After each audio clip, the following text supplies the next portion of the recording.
Pai e filha se apaixonam, se casam, têm um filho, mas assim que ela decide por um fim no casamento, ele comete um terrível crime. Ele decide que, se sua filha não for sua, ela não será de mais ninguém. Oi, gente, meu nome é Vanessa Mariano e no Histórias Impressionantes de hoje, vamos conhecer a história de Steven e Kate Peddle. No vídeo anterior, nós falamos sobre incesto no Brasil e eu contei pra vocês sobre o caso da André Surak e do seu filho Arthur, que acabou aí de produzir um conteúdo pornô, um com o outro, sim, mãe e filho. Eu também contei a história do Jaelson e da sua filha Larissa, que aconteceu em Canindé, Ceará. Mesma coisa, mas aí relacionamento entre pai e filha. E hoje eu vou contar pra vocês este outro caso de incesto que aconteceu nos Estados Unidos, mas que infelizmente acabou em morte. Se você não viu este vídeo, eu vou deixar ele linkadinho no final desse aqui pra você assistir, tá bom? Steven Walter Peddle nasceu em 6 de abril de 1975 em Levittown, Nova York. Não se sabe muita coisa sobre a sua infância, mas sabemos que ele morava com a sua mãe e tinha um temperamento explosivo. Com o passar dos anos, ele começou a demonstrar comportamentos considerados incomuns. Algumas pessoas o descreviam como um jovem quieto, que sofria bullying com frequência, aparentemente porque ele usava sempre a mesma camiseta de time todos os dias. Outra coisa que chamava muito a atenção em Steven era o seu gosto precoce por armas. Ele começou muito cedo a gostar e ter armas. Em 1995, aos 20 anos, Steven era visto como um jovem solitário. Ele então começa a usar a internet para conhecer novas pessoas. A internet estava aí começando, apontando, e os sites começaram a surgir e ele foi aí usar essa ferramenta. Um dia, enquanto ele navegava na internet, ele conheceu uma menina de 15 anos chamada Alyssa Garcia, que morava em San Antonio, no Texas. Eles então começaram a conversar todos os dias e logo se interessaram um pelo outro. Muitas pessoas se chocam com o fato dele se interessar por uma menina de 15 anos, sendo que ele tinha 20 anos. Muitos acham isso errado. Este, claro, é um assunto sensível, mas antigamente, né, gente, tudo era aí aceitável. Mais uma vez, eu dando aqui um exemplo da minha vida. Meu pai começou a namorar minha mãe quando ela tinha 13 anos e ele tinha 22 anos. Isso foi aí em 1986 e eles se casaram em 1987 e no mesmo ano eu nasci. Então é isso, gente. Minha mãe me teve com 14 anos e ela já era casada com o meu pai. Eu prefiro nem pensar muito nisso, pois se eu tivesse uma filha de 13 anos e um homem de 22 quisesse namorar com ela, eu acho que eu surtaria, com certeza não seria a favor, mas eram outros tempos e essa é a minha realidade. Mas, enfim, voltando à história. Steven não se importou com essa diferença de idade e os dois rapidamente estavam apaixonados. Steven mal podia esperar para conhecer a Alyssa pessoalmente. Então, em um belo dia, ele dirigiu de Nova York até o Texas para conhecer ela pessoalmente. Alyssa sai da sua casa escondida para ir conhecer o Steven e, é claro, para ter relação íntima com ele. Eles imediatamente se apaixonaram e a Alyssa foge com o Steven para Nova York. E lá eles se casaram. Pouco tempo depois, quando a Alyssa tinha 16 anos, ela engravidou. E aos 17 anos, ela deu à luz a uma menina linda e saudável que eles deram o nome de Denise. Logo após se casarem e terem a Denise, a Alyssa já percebeu que o Steven não era um bom homem. Ele era violento, raivoso, temperamental e imprevisível. E também ele não parava em emprego nenhum, então eles viviam muito mal financeiramente. Steve apresentava oscilações de humor entre melancolia e fúria. Para completar, ele batia nos gatos da família, abusava verbalmente da Alyssa e atormentava a bebezinha Denise. Alyssa conta que ele abusava da filha, que ele beliscava ela até ficar cheia de hematomas por todo o seu corpinho. E se a criança chorasse, gente, ele colocava ela dentro de uma caixa térmica e tampava para não escutar os seus gritos e o seu choro. Alyssa estava cada vez mais preocupada e sabia que algo precisava ser feito. Então, quando a filha tinha apenas 8 meses de vida, a Alyssa decide dar ela para adoção. Ela não queria que a filha crescesse em um lar tão tumultuado e temia pela segurança da criança. Denise foi adotada por Kelly e Anthony Fusco. Eles mudaram o nome dela e ela passou a se chamar Kate Rose Fusco. O Anthony, ele era um agente penitenciário aposentado. O casal também tinha uma outra filha biológica e as duas foram criadas juntas em Dover, a cerca de 130 quilômetros ao norte da cidade de Nova York. Anthony, mais conhecido como Tony, e a Kelly proporcionaram para Kate uma ótima vida. A Kate era uma menina muito reservada e bastante tímida. Ela também era uma criança que amava comer. Mas aí, como ela era apaixonada pelos animais, ela era vegetariana. Mas aí, por gostar muito de comer, ela tinha o apelido aí na sua família de Pac-Man. Kate era líder de torcida e sonhava em ser uma artista. Ela era muito conhecida na escola pelas histórias em quadrinhos que ela costumava desenhar. Ela também era uma baterista talentosa e planejava cursar faculdade para seguir carreira em publicidade digital. Então, tudo indicava que a Kate estava no caminho certo para o sucesso. Em 2016, a Kate se formou na Dover High School e, embora ela tivesse planos de cursar a faculdade, ela também tinha outras coisas em sua vida que ela estava ansiosa para explorar.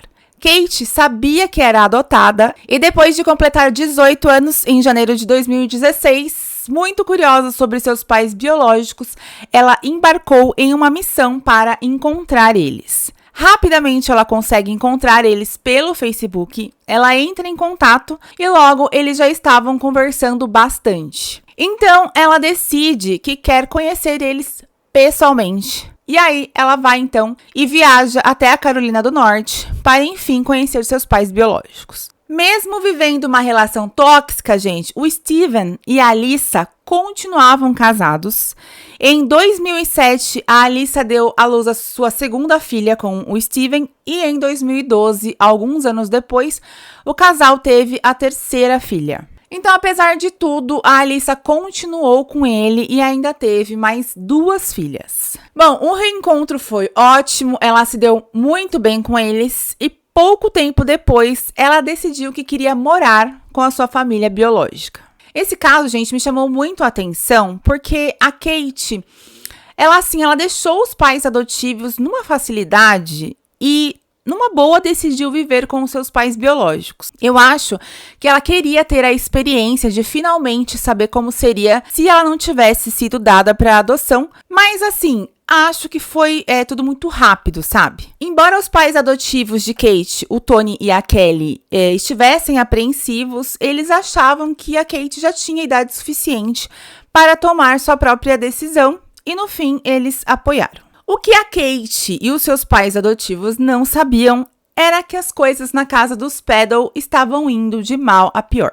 Steven e Alyssa já haviam decidido se separar e estavam dormindo em quartos separados. O Steven não tinha mudado nada e a Alyssa sofria muito na mão dele. Ela sofria abuso emocional e verbal, mas aí apesar disso, dessa relação abusiva, os dois mantinham esta convivência aí. E a Kate, não sei se ela não percebia o que realmente acontecia na casa, ou se ela entendia e aceitava, enfim, não sei se ela entendeu a situação, como estava a situação ali da família dela, ou se eles disfarçavam muito bem, enfim, e ela não tenha percebido tanto, esse distanciamento do casal, ou não se incomodou com isso. Para ela, meio que estava tudo bem se os pais dela não fossem aí um casal.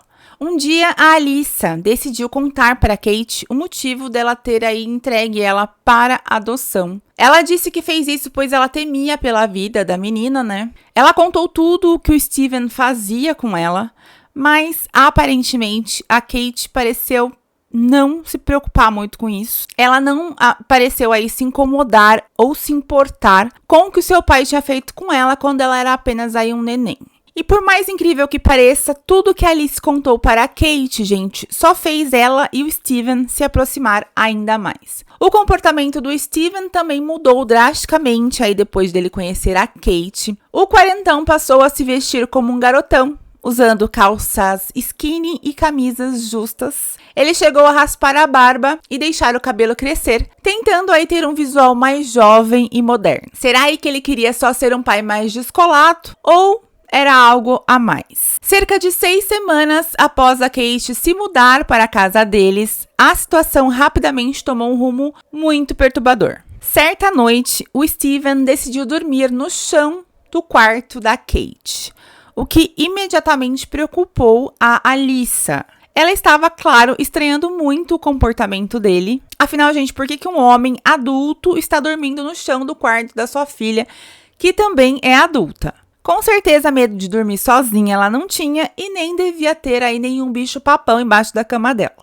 Essa situação deixou a Alyssa furiosa e ela confrontou o Steven. Steven disse a Alyssa que o que eles faziam não era da conta dela e saiu furioso de casa junto com a Kate. Pouco tempo depois, em novembro de 2016, a Alyssa finalmente se cansou do Steven. Ela estava farta e foi embora. Então, finalmente ela tem coragem, ou às vezes nem é só coragem. A gente sabe que existem muitas coisas que envolvem o fato da mulher realmente tomar a decisão de sair de casa. Isso é muito complicado, mas ela finalmente conseguiu. Mas, claro, ela manteve um contato aí com o Steven, né? Até porque os dois passaram a ter guarda compartilhada das filhas. Isso deixou o Steven sozinho com a Kate e sem ninguém em seu caminho. Cerca de 6 meses depois, em maio de 2017, a Alyssa ela estava lendo o diário da sua filha de 11 anos, quando ela se deparou com uma anotação muito perturbadora. Nessa anotação, ela dizia que quando ela estava na casa do pai, ele mandava ela e a sua irmã chamar a irmã mais velha, a Kate, de madrasta. Logo após disso, ela fez um desenho da irmã Kate, grávida, gente. Nesse momento, a Alyssa descobre o relacionamento incestuoso do Steven com a sua filha Kate e também que a Kate estava grávida. Alyssa ficou furiosa e histérica, ligou imediatamente para o Steven, confrontando e perguntando o que diabos estava acontecendo. Steven simplesmente respondeu: "Pensei que você soubesse que nos amávamos." Alyssa começou a gritar e xingar ele, dizendo que ele era um doente, que ela era a filha dele, mas ele a ignora. Alyssa fica desesperada e entra em contato imediatamente com a polícia para denunciar o caso. Mas aí, inacreditavelmente, a polícia não fez nada. Em 20 de julho de 2017, apenas 2 meses após o divórcio do Steven com a Alyssa ser finalizado, ele se casou com a Kate.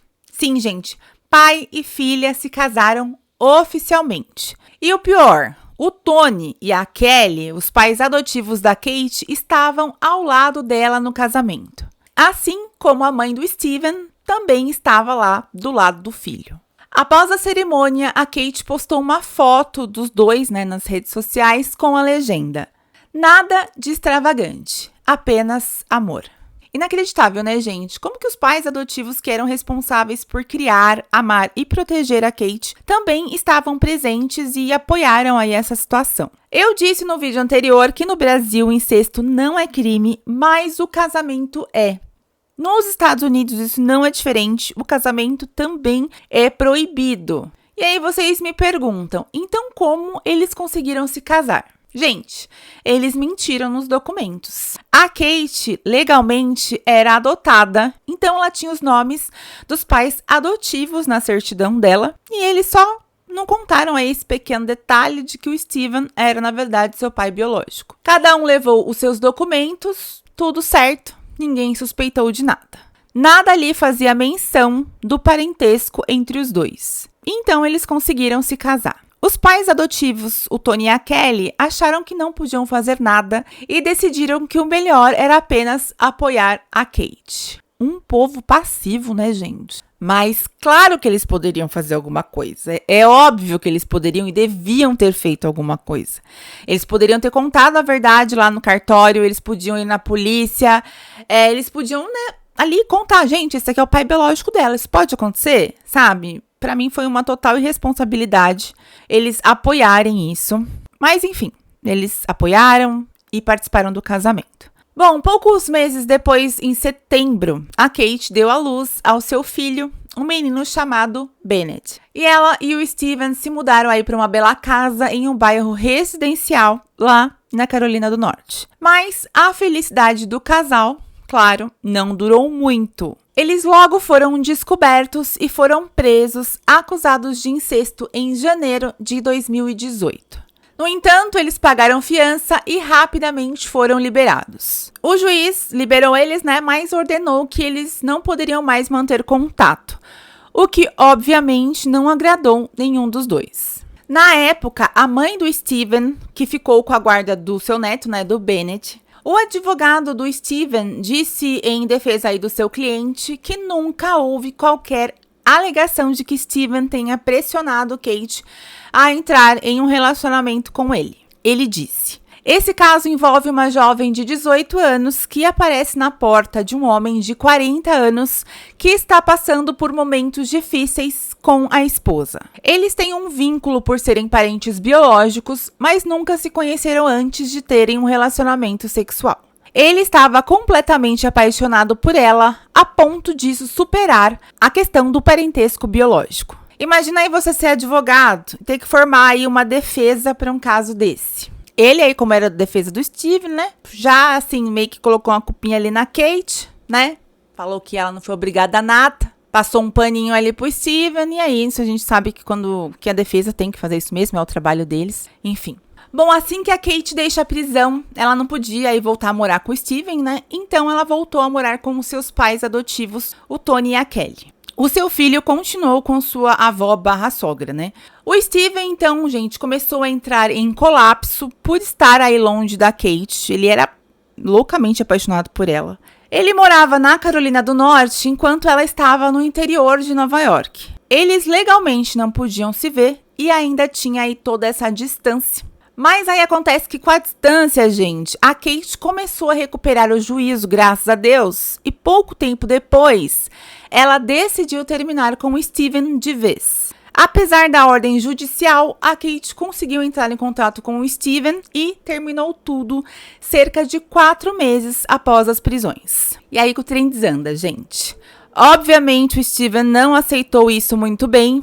E ninguém imaginava o plano perverso que ele iria colocar em prática assim que ele soube que a Kate não queria mais ficar com ele. Na quarta-feira, dia 11 de abril de 2018, Steven foi buscar o pequeno Bennett na casa aí da sua mãe e o levou para sua casa para uma visita. Tudo parecia normal, até aí nada de suspeito. No dia seguinte, o Steven alugou uma minivan, comprou algumas bebidas e dirigiu cerca de 800 quilômetros para o norte até Nova York, onde a Kate morava. A Kate, ela tinha o costume de ir na casa dos seus avós adotivos em uma cidade próxima à cidade dela, né? Todas as terças e quintas-feiras para limpar a casa dos avós.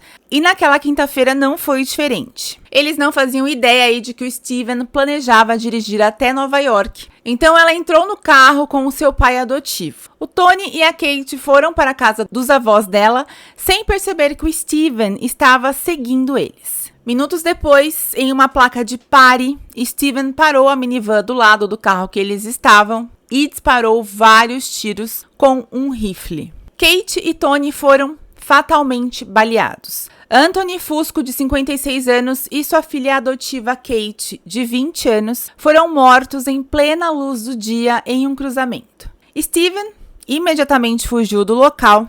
Logo após isso, gente, ele fez uma ligação para sua mãe, confessando tudo. Ele disse que havia matado a Kate e o Tony e ele fez uma outra terrível confissão. Ele disse que também tinha tirado a vida do filho Bennett. Gente, ele conta assim isso tudo de uma forma fria para sua mãe e ainda diz que o bebê estava na casa dele, mas disse que não era para a mãe ir até lá sozinha, não era para ela ver aquela cena sozinha ou entrar na casa sozinha, que era aí para ela chamar a polícia antes. Ele ainda disse que deixou uma chave da casa aí embaixo do tapete para facilitar a entrada deles na casa, dela e da polícia. Imediatamente a mãe, desesperada, desliga o telefone e liga imediatamente para a polícia. Ela conta o que o filho tinha dito para ela, né? E a polícia vai até a casa do Steven e encontra o pequeno Bennett no armário do Steven, já sem vida. Acredita-se que o Steven tenha tirado a vida do filho logo após ter ido buscar ele aí na casa da sua mãe. A causa da morte não foi divulgada, mas o que a gente sabe é que não havia sinais físicos de trauma na autópsia, então acredita-se que o Steven matou o Bennett por asfixia. A polícia iniciou uma busca por Steven, mas a busca terminou muito rápido. Uma hora depois, eles localizaram a minivan em Dover, a 29 quilômetros do local do crime. O Steven foi encontrado dentro da minivan, já sem vida. Ele tinha aí atirado nele mesmo. O Steven acreditava que de algum jeito ele e a Kate conseguiriam sim ficar juntos, que eles iriam recuperar a guarda do Bennett e voltariam a ser uma família feliz. Mas aí quando a Kate deixou claro que o relacionamento tinha terminado, o Steven perdeu o controle. Ele não conseguia viver sem ela e não queria que ela vivesse sem ele, e aí decidiu fazer tudo o que ele fez. Enfim, esse foi um final absurdamente devastador e doloroso para um caso muito perturbador. Aquela velha história, né, gente? Se não for minha, não vai ser de mais ninguém. E aí ele fez tudo o que fez. Mas aí, tentando explicar o inexplicável, eu fui atrás de ler aí sobre um termo chamado atração sexual genética, conhecida internacionalmente como GSA. O GSA é um termo usado para descrever casos em que parentes biológicos que foram separados ao nascer ou na infância e só se reencontraram na vida adulta relatam sentir uma forte conexão emocional e, em alguns casos, atração sexual. Não se trata de um diagnóstico médico nem de uma condição reconhecida oficialmente pela ciência, mas sim de uma expressão aí criada a partir de relatos sobre essas situações, né? Uma das teorias usadas para tentar explicar esses casos é o chamado efeito Westermarck, proposto pelo antropólogo finlandês Edvard Westermarck. Segundo aí essa hipótese, pessoas que convivem juntas de forma próxima aí durante os primeiros anos de vida tendem a desenvolver uma espécie de imunidade ou aversão sexual natural umas pelas outras. Entendeu? Então, segundo essa teoria aí, desse finlandês, é o fato de você crescer junto ali na primeira infância é que faz você ter essa certa aversão e não se apaixonar pelo teu pai e pela tua mãe, entendeu? Quando aí essa convivência não acontece, como em casos de adoção ou separação precoce, essa barreira psicológica pode não se formar. Isso tudo aí, gente, é debatido no campo da psicologia e da biologia evolutiva. Mas, claro, não altera as normas legais sobre relações familiares e, para mim, muito menos justifica parentes se apaixonarem, principalmente aí quando é parente direto, pai, mãe, irmãos, enfim. Então, gente, existe aí sim esse estudo, nada comprovado ainda, mas mesmo que cheguem aí a comprovar que possa existir, né, essa atração biológica, quando aí não tem esse convívio na infância, eu acho que o moral deveria existir, deveria barrar isso, né, de alguma forma. Então, para mim, não justifica. Mas me conta aqui nos comentários, vocês acham que realmente existe essa atração sexual genética ou é só sem vergonhice mesmo? E é isso, gente. Essa foi a nossa história impressionante de hoje. Por favor, não se esqueçam de dar um like aqui no vídeo, se inscrevam no canal se ainda não forem inscritos. Ativa aí o sininho de notificações para saber quando eu posto um vídeo novo. E é isso, um beijo.